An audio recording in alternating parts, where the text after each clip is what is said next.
What if I told you that the best real estate deals in America are no longer in the cities everyone talks about?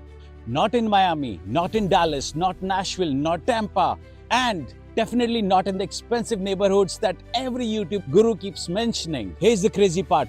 While thousands of investors are fighting over the same properties in major cities, another group of investors is quietly building wealth just 30, 45, or 60 minutes away from these major centers. They are paying less, they are getting better cash flow, they are dealing with less competition, and in many cases, they are seeing stronger appreciation. This is true of Charlotte as well. 45 minutes north of Charlotte, there is a small town called Salisbury. It is a historic small town. I own one rental property there. I got that property for $42,000. It's a small townhome. It rents for $1,000 a month. You see where I'm going with this? So, why isn't everyone doing it?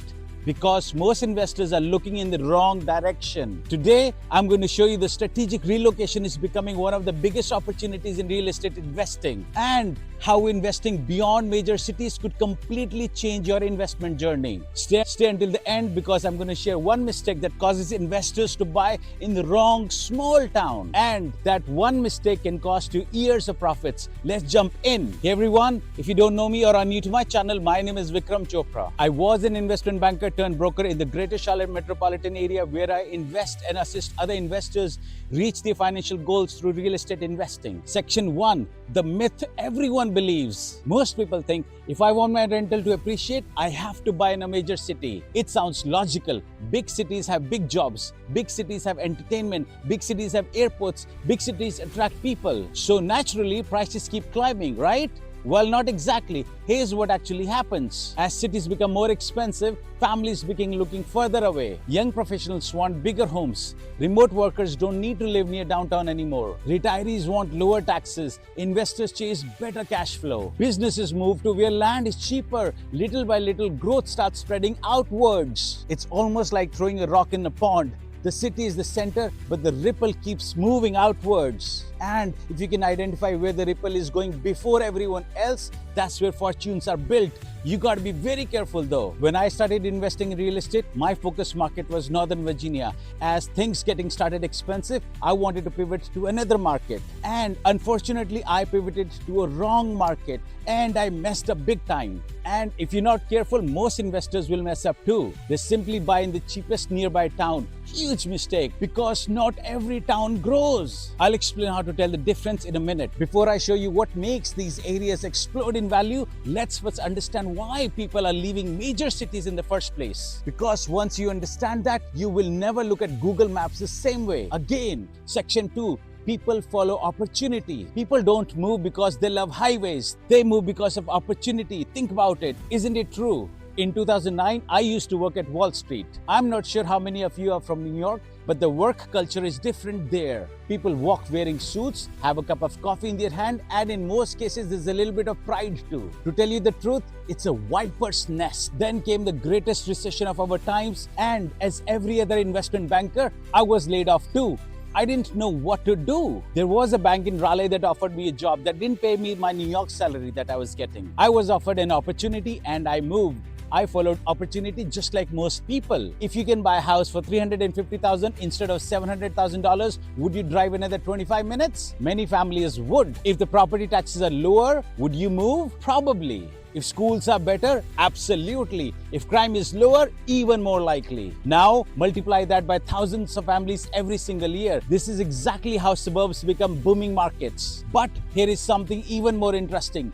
Many of today's fastest growing communities were not considered hot 10 years ago. They were simply affordable alternatives. Then restaurants arrived, retail followed, healthcare expanded, new schools were built, roads were improved, employers moved in, and suddenly what used to be a farmland became one of the hottest housing markets. This happens again and again and again. History repeats itself. The only question is that, can you spot it before everyone else does? Real estate rewards future demand, not yesterday's popularity. No. Section 3, follow infrastructure. Here's one of the biggest secrets professional investors know. Roads create wealth. Seriously, whenever governments invest billions into highway, interchanges, bridges, transit, businesses follow, housing follows, population follows. Then investors wonder, why did prices double? Because transportation changes everything. Imagine two identical towns. Town A is 1 hour from downtown, town B is 1 hour too. Until a highway cuts down the drive to 35 minutes, which town becomes more valuable? Exactly. Accessibility changes demand overnight. Whenever you are evaluating an area, ask yourself what transportation improvements are coming here. Because roads often arrive before appreciation. But transportation alone isn't enough. There's another signal that's even stronger and hardly anyone checks it. Section 4. Follow jobs, not headlines. People love flashy headlines. Top vacation town, most beautiful community, hidden gem. Forget all that. Jobs matter. If companies are expanding, workers need housing. Housing creates demands. Demand creates appreciation. It's really that simple. When I moved to Raleigh in 2010, 7 p.m. everything shut down other than grocery stores. I was coming from New York. It was a shock. Over the years, I started seeing more and more people moving in. I saw companies take over other companies. New campus being built. New roads. Before, the roads used to be so quiet, and in a matter of years, all roads were backed up with traffic all around town. Watch where distribution centers are coming up. Manufacturing plants, medical campuses, universities, technology parks, military expansions, large corporate headquarters. These create long-term housing demand, not because investors like them, because workers need somewhere to live and renters become buyers. Buyers become homeowners, community grows. The smartest investors are not chasing headlines, they are following payrolls. Jobs create sustainable housing demand. Everything else usually follows. By the way, if you're a beginner or an investor and are looking for guidance on how to get started in real estate investing, feel free to book a 20-minute free phone call with me. Link below in the description. Section 5. Look for lifestyle migration. Here's something that has become huge. People don't just move for work anymore, they move for lifestyle. They want more space, lower costs, safe neighborhoods, outdoor activities, lower stress. I want all of that too. I want open fields where I can record my videos peacefully. Remote work accelerated this trend. Someone earning in a big city salary can often relocate to a nearby smaller community and dramatically improve their quality of life. That means housing demand isn't only coming from local residents anymore. It's coming from people relocating. This creates powerful buying pressure. So many people have relocated from the Northeast and California to Charlotte here. I-77, I-485, I-85, they're all clogged throughout the day. I made a video of places near Charlotte that are still affordable and have excellent cash flow. You can check out that video here. You want towns close enough to commute, but far enough to remain affordable. Those are often the sweet spots. But wait, not every affordable town is a good investment. In fact, some cheap towns stay cheap forever. Here's why. Section 6. Avoid the cheap trap. This is where beginners lose money. They buy based on price alone. They see $120,000 house, amazing cash flow, looks incredible, and then vacancies, population decline, no employer, no growth, and little appreciation. The property becomes difficult to sell. Cheap doesn't equal opportunity. Growing demand equals opportunity. I'd rather own an average property in a growing town than a beautiful property in a dying one. No, growth fixes many problems. Decline creates many problems. That's why population trends matter. But if long-term appreciation is your goal, growing markets usually win. That's why if you're planning to invest money in real estate, go ahead and book that free 20-minute call with me. We can discuss your situation together. Section 7. Watch where builders are building. Here's one of my favorite clues. Follow builders. Large home builders spend millions researching market. They're not guessing. If multiple builders begin constructing subdivisions, ask why. They are betting families will move here eventually. Builders need buyers, buyers need jobs, jobs need infrastructure. See how everything is connected? Whenever several builders arrive, I pay attention, not because builders are always right, but because they have already done enormous research. Now, let's talk about one indicator that almost nobody on YouTube mentions, yet it is hiding in plain sight. Section 8. Schools and healthcare. Families move for schools. Retirees move for healthcare. Both groups need housing. Communities investing in education, hospitals, medical offices usually attract long-term residents. Long-term residents stabilize neighborhoods. Stable neighborhoods support property values. It's that simple. If a town keeps investing in public services, that's usually a positive sign. I bought homes in Chicago after Alexandria got too expensive. And all of those homes, but one, a disaster. I sold them all except that one. And guess what? That home is in the best school district. All schools are rated 10 in that village, and that townhome is an extra full bathroom. You have no idea how much those two factors have skyrocketed the value of that property. People write emails to me to rent that home to them. I'm never selling that house, and it was a foreclosure when I bought it.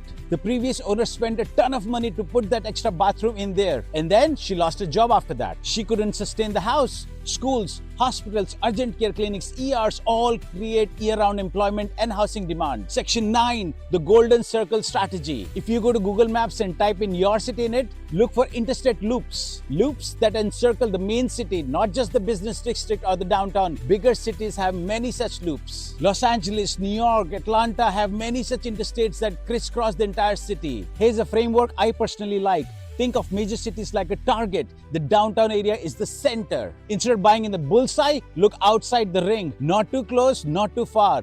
Usually communities within commuting distance have the best balance between affordability and demand. You're looking for areas where buyers are being priced out of the city but still want access to it. That's where strategic relocation often creates opportunities. Remember, you are investing where demand is going, not where it is already peaked. That's why if you have questions, doubts, concerns, go ahead and book that free 20-minute call with me. We're almost done, but I still haven't shared the biggest mistake investors make when choosing these markets. And it's surprisingly simple. Section 10. Don't buy because someone else did. One investor buys in a town. Suddenly everyone copies them. It happened at my workplace. We all used to sit in cubes, and there were 4 people each sitting in their own cube with their back against each other, so like a square. There was a community that was being built. One guy bought a home in that community. I don't know why or how the remaining 3 also bought homes in the same community. I'm not sure why there's so much peer pressure. You know what happens, right? Prices jump, competition increases, cash flow shrinks, you are late. Never invest because it's trendy. Never invest if there's no positive cash flow. Never invest if it's a declining area. Invest because the fundamentals make sense. Ask questions like,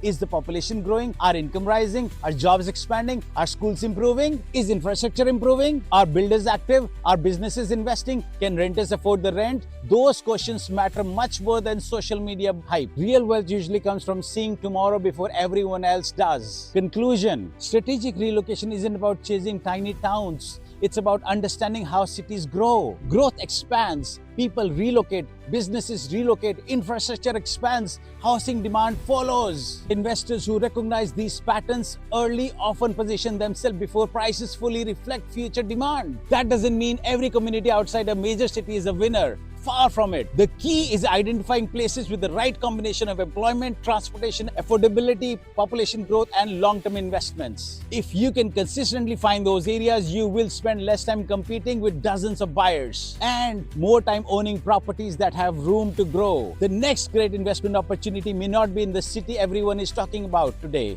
It might be just beyond it, close enough to benefit from the city's growth, but far enough away that opportunities still exist. That's what strategic relocation is all about. If you enjoyed this video, subscribe, because every week we break down practical real estate investing strategies in simple language. Whether you're buying your first rental or building a portfolio that can generate long-term financial freedom. And remember, don't follow the crowd, follow the direction of the growth, because by the time everyone agrees an area is hot, the biggest opportunities are often already gone. And if you end up narrowing down a town that's out of the state, then don't forget to watch my next video on how to vet out-of-state investment properties. So until next time, this is Vikram signing off. Good luck, goodbye, and go on your freedom by buying outside the city limits if needed.